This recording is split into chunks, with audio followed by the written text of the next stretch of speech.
dahon. Hindi ko na paan ng video yung tatlong araw namin. Na kusog na po ang tagkusog mga idolo. Kanong kukuha ko pag video na yung natin kusog ka mapasan mo kami na pero hindi naman yan ay lantak ng tingnan siya dito pero malakas nakuha ng video yung nakuha ko lang ng video ay yung pinasong huli natin yung ito kabuka iwan natin nakuha ngayon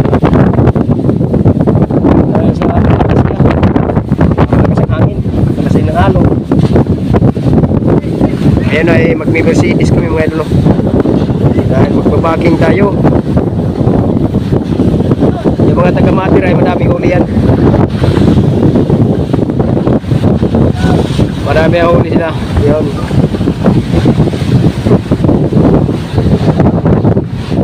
tayo ang huli natin ay 12 piraso lang huli.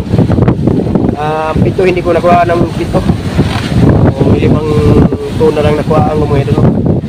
Wala na nakuha itong 7 kay nagkataon siya na kusog. Malakas ang bukso ng hangin tapos yung lakas kaya hindi natin nakuha.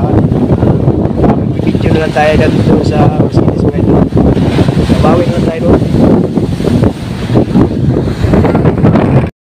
Ayan puno yan, dalawa tsaka ito puno rin ito mga idolo at saka ito. Nakalagay tayo sa bodega nga nasa hangiran yata ang bodega mga idolo. Update na mga idolo sa Mercedes mga idolo. Mercedes natin nakapugal na, you know? Pugal na Mercedes natin. Next video natin sa Mercedes. Magandang hapon mga idolo, another vlogs na naman tayo. Ngayon mga idol ay malapit na kami sa tabi. Nasa layong 50 milya na lang ang gumatong. Medyo natagalan kami mga idol dahil may bangka kami na daanan na siraan. Tama-tama rin na pasalamat lang kami na may nasiraan mga idol dahil wala kaming yelo. Nagkahingi kami ng yelo mga idol, ubos ng yelo namin. Kaya nagadiskarte kami ng yelo dito sa bangka na hinila namin. Ayan, muli mga idol, magandang hapon. Time check muna tayo mga idol. Alas 4:49 ng hapon. May isang series na pumunta dito. At yung hinila na yung bangka ay mayroong nagpadala na isda pala sa kanila dahil madami silang yelo. Hindi pa kasi ilang araw lang kasi sila sa laot bago nasiraan mga idol. Nasa 3 araw yata. Ito natin.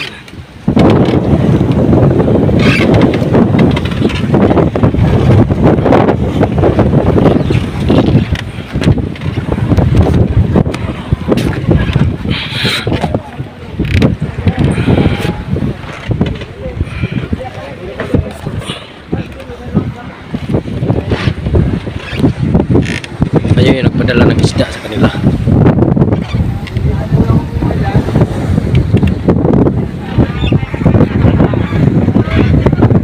Yan ay Carmina nasira mga idol. Tumagas lang sa wheel seal daw na yan. 3 araw lang daw muna. 3 araw lang daw sila sa laot. 6 na pirasong cute ang huli nila. Dahil pa silang yelo. Ang ulo niyo ba? Anya yung nagpadala ng bangka, si Hogan. Nagpadala ng isda, si Hogan.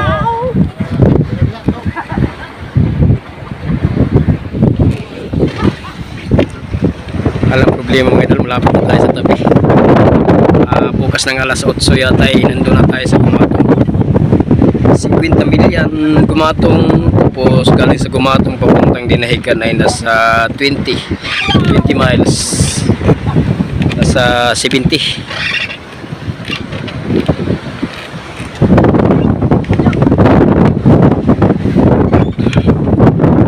Nakuha namin yelo kanina ay sa 6 na bloke yata. Tapos kahapon ay 2 bloke, yun ang nagamit natin pag rice.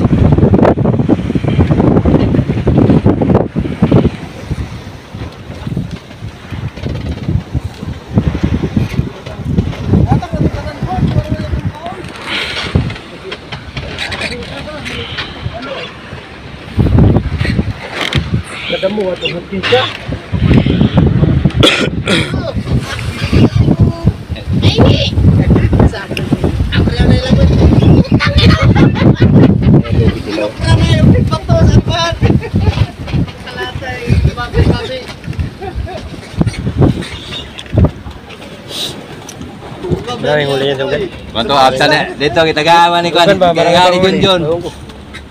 Dada kubra.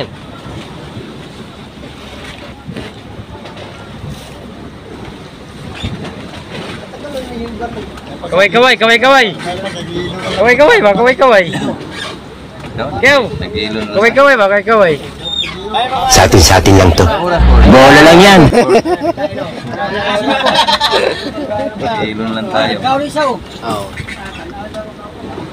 Natagilon lang tayo eh. Ayan, magandang hapon mga idol.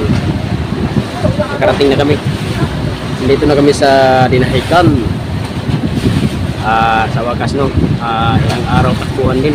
Mabagal kasi takbo namin kasi may hila kami sa likod.